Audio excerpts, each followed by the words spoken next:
এই মাইক শুনে নিয়ে বলবো ওই গাছটা এই যে সাক বাজাই না সামনে নাও রাত পুরে যাবে ঠিক আছে হ্যাঁ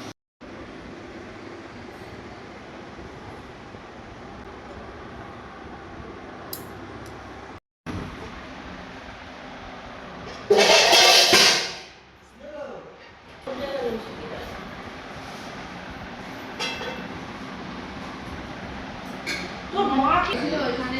ডাক্তার ধরে ঢুকে দিয়েছে মানে ওই জ্যাম লেখাটা যাচ্ছিল ওইটা নিয়ে নিয়েছে আরো ব্যথা হয়ে যাবে পড়ে যায়নি ওই ধাক্কা লেগেছিল না তারপরে পায়ে ঢুকে দিয়েছে এখন আরো ব্যথা বেড়ে